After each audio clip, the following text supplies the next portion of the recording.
Hey there, singers, public speakers, and content creators. My name is Clay Collins, and this is the My Voice Mentor podcast. Is warming up your voice really that important? How many of you singers out there, public speakers, anybody out there using your voice, do you warm up your voice? How many of you even think about it? I'm a singer, so it's a little bit more common for people in my camp to warm up their voice, but it's not as common as you might think. And the truth is, a lot of times we are able to get away with it, but is it really that important? That's today's question. That's what we're going to be talking about today. But before we get into all of that, I want to let you in on something that's really transforming the lives of the singers and public speakers that are going through My Voice Mentor program.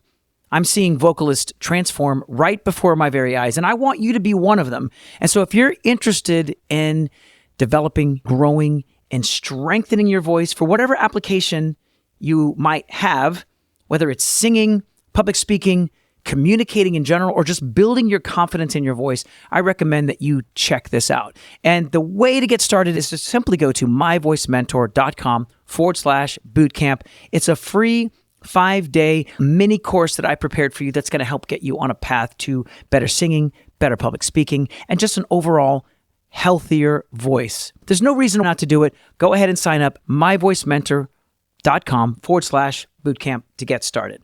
All right, let's dive into this topic. Having been in music most of my life and having been on platforms that would include theater, music performances, church, I've seen a lot of different environments in my lifetime.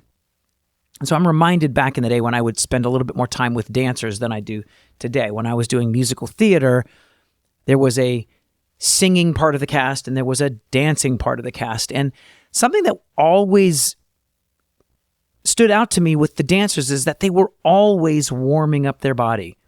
If they took a 5-minute break, they were stretching and doing all this kind of stuff. The singers would be just hanging out and chatting and doing their thing. And the dancers, they were serious. When I dabbled a little bit in off-Broadway productions in New York, it was the same kind of thing. The dancers seemed almost obsessively focused on keeping their bodies warm and keeping their bodies ready for that next performance. And sometimes I just watch them during their warm-up period, and it would take many times 30 minutes, 45 minutes, an hour of warming up their bodies before they would feel comfortable going through any of their scenes or paces or whatever they were going to be putting their body through that day. And I remember thinking, why don't singers do that? Even if we warm up, it's maybe a 3-minute, 5-minute, little bit here and there, but we don't necessarily warm up our voice. And it's like, why is that? And is it really that beneficial? Is it really that necessary to warm up our voice? What I want to talk to you today is not only is it an essential, it is something that you should be doing every single day, if not every other day. Now, I'm going to be the first to admit that I was one of those singers that never warmed up my voice. And for the most part, my body let me get away with it. But it was only when I started teaching students that I started warming up my voice every day. Not because I had the discipline necessarily, but I was having to teach singers how to warm up their voice, and I was going through the exercises every single day. And because of that, I began to realize that, oh, these have much more of an impact than I realized. The truth about the voice is that you can go through seasons where everything's fine and everything's good, and your body will let you get away with not necessarily taking as good a care of your voice as possible. But if you've ever experienced getting sick and seeing your voice immediately going under or immediately getting compromised. Even right now, I'm dealing with allergies. My voice isn't perfect. No matter how healthy your voice is, how quickly that can cascade with allergies, sickness, a little bit of overuse, what have you, the voice can decline very quickly. Aside from that, if you're not very well rested and you're not getting enough sleep, the moment your body goes into rest, your voice almost goes into non-usability mode. Have you ever experienced that? I have. Beth used to comment to me, my wife, that when the holidays would come, my voice would just go into the pit. It's because I'm not warming up. I'm not in that mode. And so the body's, I'm going to go into rest mode. So what I learned in working with students is that it's just as important for me, even though I've been doing this for over 3 decades at this point. It's just as important for me to warm up my voice every day as it is for them. It's something that you never want to stop doing if you want to have your voice for a lifetime. It's extremely important. And it's also hard to do. It's not actually hard to do, but it just requires daily discipline. Are you willing to invest 15 to 20 minutes a day to your voice? Is it important enough to you to be able to do that? And if it is, then it's worth taking that 15, 20 minutes a day. I'm not talking about 30, 45 minutes, an hour like my dancing friends. It doesn't take that at all, but 15, 20 minutes a day. In fact, the amount of time it takes you to get from your house to your work, you could be warming up your voice. And you might be thinking to yourself, I'm not going to be using my voice that way today. Why would I want to do that? And my answer is actually very simple. The things you do for your voice in the in-between times are going to greatly impact what your voice does when it matters. And so what I'm proposing today is that there's a real benefit in warming up your voice every day. Today, I'm going to teach you one warm-up exercise that you can absolutely do. In fact, in my current stage, I am not warmed up. I actually jumped into this episode without warming up my voice. So you're going to actually hear me work through this exercise to warm up my voice. And hopefully by the end of this episode, you're going to hear a difference in my voice and hopefully a difference in yours. But I'm going to show you one exercise. This is part of my session singing course that has 5 exercises that literally have transformed my voice and have transformed the voices of the ones I'm taking through. It has literally transformed my voice and others that I have shared it with. I'm going to give you one of those today for free. It's very helpful. But back to this idea of warming up. Why is it so important? I'm going to answer that with a very simple explanation of really what's going on inside the intrinsic muscles of the larynx. A lot of times we use all these external muscles and we build vocal tension, but really it's the stuff inside this little hard shell that we know as the larynx. It's what's going on in there that really matters. And that's what we refer to as intrinsic muscles, the ones inside of here. Everything else out here is fairly inconsequential. In fact, a lot of times we're doing stuff out here that's not only unnecessary, but it's actually detrimental. But right at the center, we have 3 primary muscles that we use for our voice. I'm not going to talk about all 3 of them, but the very first and primary muscle that we want to focus on with our voice is the vocal ligament. It's the most delicate part of the voice. It's the thing that falls apart when it's compromised or damaged. And this goes to another thing that I am not a big proponent of. I'm not a big proponent of long-term vocal rest. If you are sitting on your voice and not working it out for any period longer than a day, you're not helping your voice. And I'll tell you why. Because if you've got ligament damage on your voice, or if you've got some airiness or some breathiness in there that needs to be dealt with, ligaments do not heal on their own. Any physical therapist will tell you this. When a person damages a ligament, after the initial healing period is done, there is a scheduled time where it's time for you to work that ligament out. And it's painful and it's hard and it's not easy, but it's absolutely necessary. It's why many times people who have a long-term limp, they have that limp because long after those muscles have healed, the brain to muscle memory has been so ingrained that they just carry on that limp long after the injury. And there's even a phantom pain associated with that. Well, it's no different with your voice. You have a ligament, and that ligament needs regular exercise. But you might be thinking to yourself, if I do hard, intense exercises, wouldn't that be hard on the ligament? And I would say, yes, absolutely, it would be hard on the ligament. In fact, the best way to work out the ligament is to not do hard exercises at all. In fact, the one I'm going to show you today can be applied into the other 3 muscles that are stronger, but it's primarily focused on working out that ligament. So that's what I want to show you today. So the ligament is basically the edge of the vocal folds. The things that come together to make sound, the very edge is the ligament. We really want to take care of it.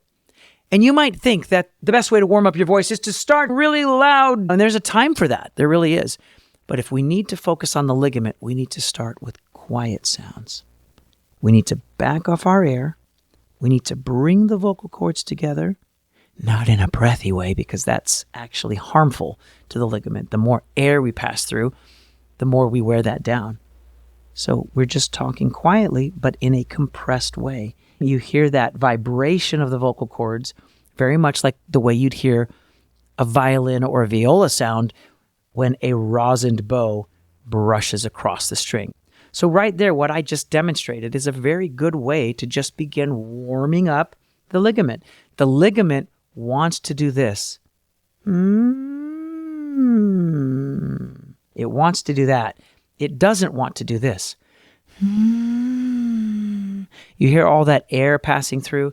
Now, it's not the end of the world, and if you occasionally talk or sing in a breathy tone, it's not bad. But we don't want to make a habit of it, because long-term breath passing through the ligament dries it out, it makes it brittle, and we want to strengthen it. We strengthen it through vibration. So to prep us for this exercise I'm going to show you, we want to just practice backing off the air and getting that vibration going in our voice. A very low vibration sounds like this.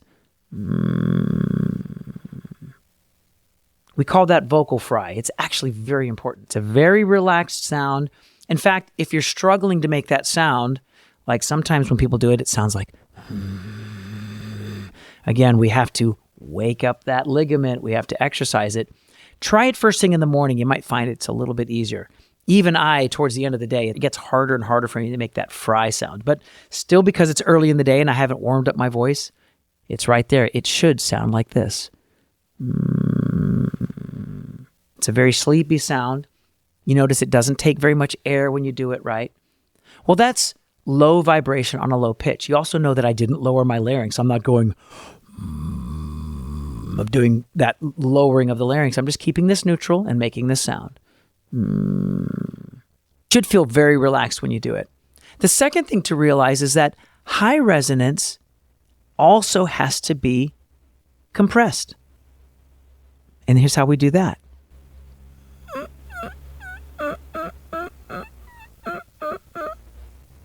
See what I did there? I'm squeaking the voice.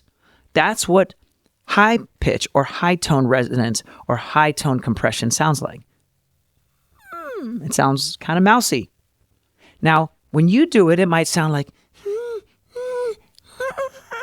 you haven't figured out how to bring the vocal cords together. So in order to do that, you have to practice making mouse sounds. I'm using very little air. Now, at first, when I started doing it, I didn't have those frequencies either. But the encouraging thing, even as I began to discover this later in my life, well into my 40s, and it didn't happen overnight, the more that I found those upper frequencies, it radically changed my voice. It changed the tonal resonance of my voice up almost an octave. It took my tonal resonance up. In fact, it's funny because a lot of people, when they hear my singing, they say, oh, you have such a high voice. The interesting thing is my voice actually isn't higher, but because I have worked on those upper frequencies, it has actually added upper tonality to the pitches I was already singing. In other words, adding upper harmonics of your voice or upper registers to your voice actually makes you sound higher when you're not actually higher, because it's adding and stacking frequencies on top of the one that you're singing. We call that timbre, and it's what makes a piano sound like a piano. It's actually pitches above the pitch you're singing that adds clarity and resonance to your voice through this process called harmonics. But we don't want to get too far into that. What I really just want you to focus on are those two ways of compressing your voice, both high and low, because those are the two areas of the voice that we struggle most with compression. Usually low, we're making sounds like this. And usually high, we're making sounds like this. And what we want to do is offset that with this sound low and with that sound high. We want to learn to compress the voice. Now, if it doesn't happen for you right away, don't give up. I made the mistake of thinking that I could never access those frequencies because I was too old. And so I just ignored it. But if you invest some time just trying to squeak, just squeaking your voice. Okay, well, that leads us into the exercise I want to show you today. And we're going to start with the guys. I'm going to tell you, ladies, when to come in. But we're going to start with the guys. And we're going to just start on a nice, neutral ah sound. I don't want to go, ah. We're not doing a doctor ah, like ah. I don't want you to manipulate anything. Just the way you would say, ah, like you're talking. That's the neutral ah that we're going to use. And we're going to just be vocalizing on these notes.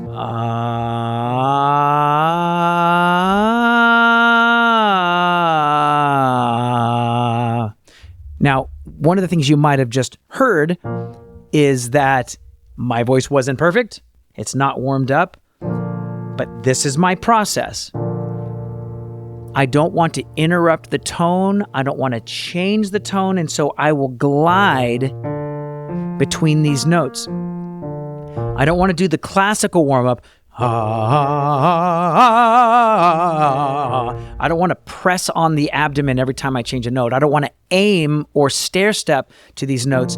I just want to easily glide using this intrinsic muscle that changes pitch. Now, I was able to achieve a marginal amount of smoothness in that. As I warm up, it gets better. But for you, you might have noticed interruptions. Something like, and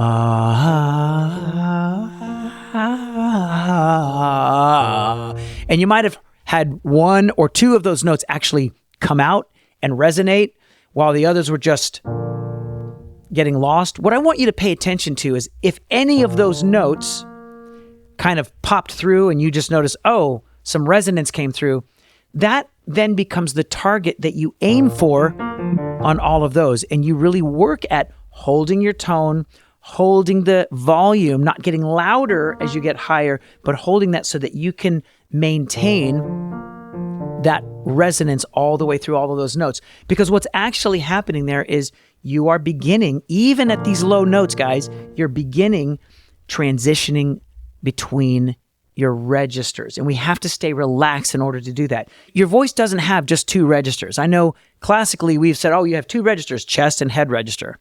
Actually, those are not registers at all. You have multiple registers, just like a trumpet does. Just like a guitar has harmonics. Your voice has multiple registers. And we don't want to be focusing or thinking about, well, here's my break and I've got to navigate my break. No, we don't want any breaks in the voice. We want to blend it all together, which means we got to be comfortable navigating through that awkward part of the registers. And the only way to do that is to go easy. So I'm going easy into this high note. It's going to get higher. And as I get higher, I need to stay in that easy place. Again,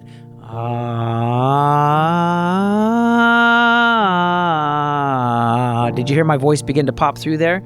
All right, let's try it here.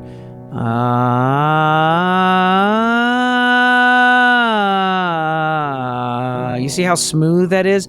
I'm easing my way into that top note. I'm not trying to barrel my way. The moment I try to barrel my way and push my way to higher notes, the moment they start falling apart. I actually want to hear my voice crack.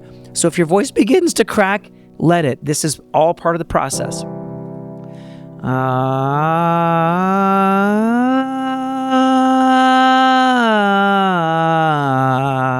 Did you hear how I crescendoed slightly into that top note? And all that means is I just got louder.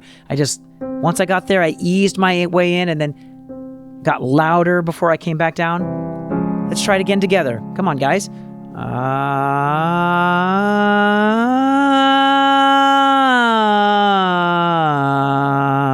Good.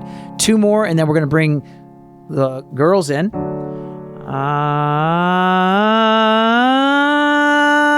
Did you see how I just kind of went up there easy, easy? And then we crescendo.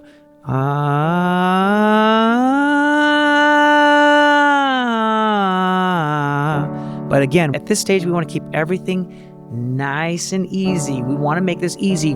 We don't want to make this sound pretty. We want to make it easy. So let your voice do what it wants to do. It might be falling apart. You're like, oh, this sounds terrible. Hey, lock yourself in a closet or get in your car or do what you got to do. We're really working out that ligament. It's not supposed to be pretty.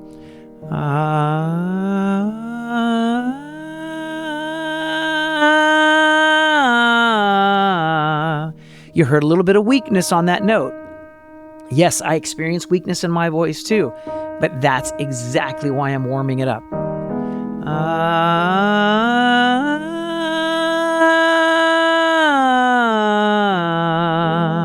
So let's bring the ladies in here on an ah. That might be low for you, but give it your best shot.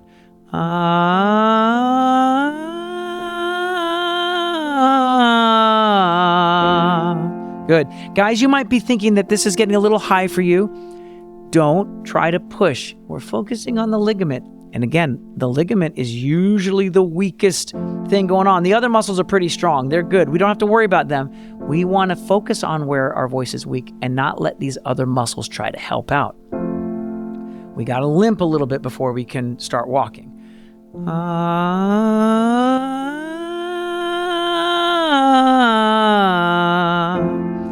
going to do 2 more on the ah vowel, and then we're going to switch it.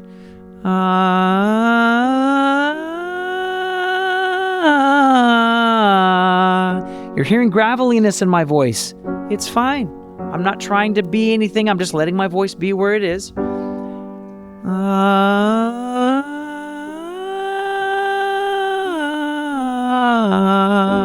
I recognize it might not quite sound like that with you, but the goal is don't try to get louder up on this top note, guys. Ease into it. If your voice is doing that, let it. It's fine. Girls and guys, we're going to be here now. We're going to switch to the E vowel. The E vowel is a little bit easier to intonate up here, so we're going to use that. E.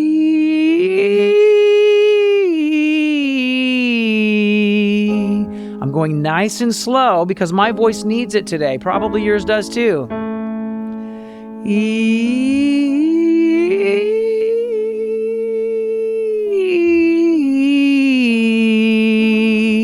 I'm going easy. It's not perfect. My body is telling me what needs focus. I'm focusing on that ligament.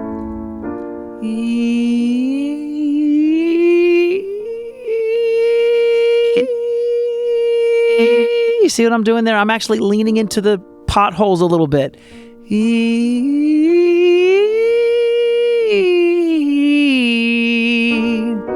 Staying on the E, taking it up. Guys, don't give up. Try to go for that easy note up there. Don't give up when you feel like you've reached the end of your range.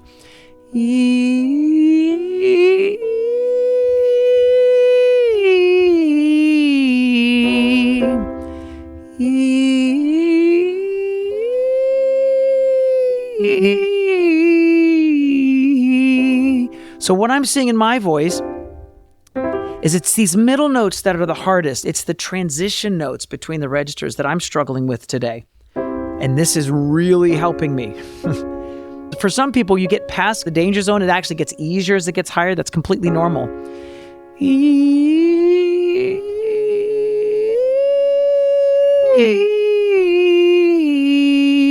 I'm trying to make it as smooth as possible. It gets easier over time.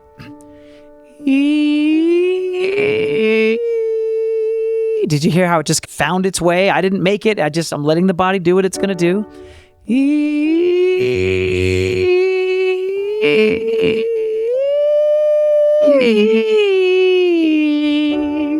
See, I'm not one of those vocal coaches that's going to show you how to do it perfectly because I struggle just like you. I'm normal just like you.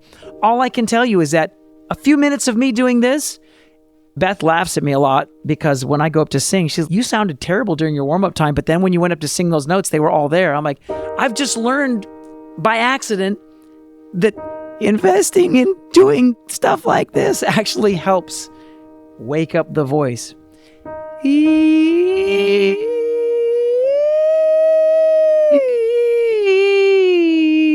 It's already starting to clear up a little bit.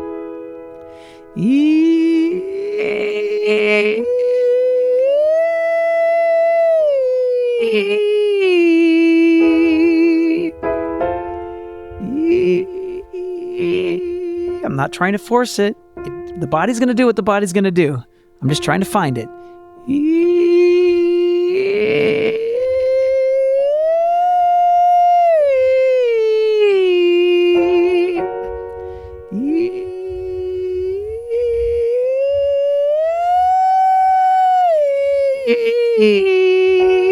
Now, I'm struggling with these low notes, but somehow the high notes are clear. It's very normal. In fact, these notes, the middle ones, a lot of times are the hardest to navigate.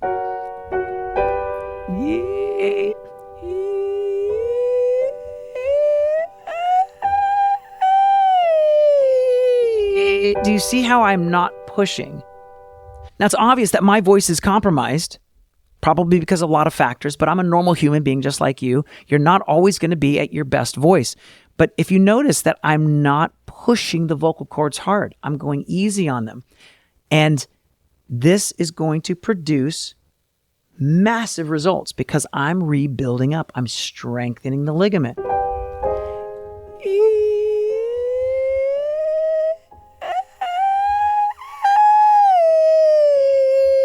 It took me years to get up to an A flat. That's pretty high. But if I can do it, trust me, you can too.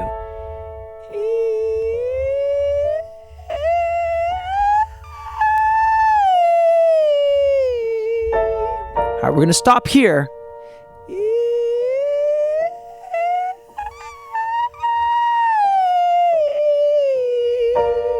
Great.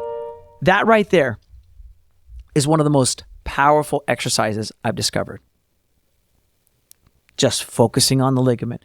I didn't barrel my way through. I didn't belt. And most of the time when I'm exercising, I don't go full on because I know I've learned that if I focus on that weakest muscle, by the time I add the other two muscles to it, it's going to be so easy. I don't have to shout anymore to warm up my voice. In fact, it's in the still small voice that the real transformation of the voice happens. And a lot of times you don't necessarily experience the results instantly, but you will a lot of times a day or 2 or 3 days later, which is why I go back to my original point. Warming up your voice like I just did on days that you're not having to perform or deliver will make your voice ready when you need it the most. It's the 3 little pigs approach. Hey, if you build the foundation before the storm comes, when the storm comes, you're ready for it. I hope this episode was useful for you. I want to leave you with a couple questions. What insights have we talked about today that have maybe changed your thinking a little bit on the value of warming up your voice? What things are you going to do to adjust to strengthen your voice? You can do this exercise right along with me. You can always go back to this exercise and do it yourself, or just pick a note on the piano and do the same thing. Go up chromatically. And so on. You don't have to spend an hour a day. But if you did that exercise every day for about 5 minutes, you would notice improvement in your voice. I promise you of that. And the great thing about this exercise is that you can never harm your voice by doing these easy, light, gentle exercises. You're not going to hurt your voice. It might sound atrocious. It might be a workout. You might be, I'm tired. Whoa, trying to get those high notes. You might get tired, but you're not going to hurt anything. You've got to exercise your voice every day. It will absolutely pay you back again and again. I can only tell you, after 3 decades, most of that time doing it the wrong way, that discovering the right exercises and doing them every day absolutely makes all the difference in your voice. So I hope I've given you some things to think about. Once again, go to myvoicementor.com/bootcamp. Sign up for my free 5-day course.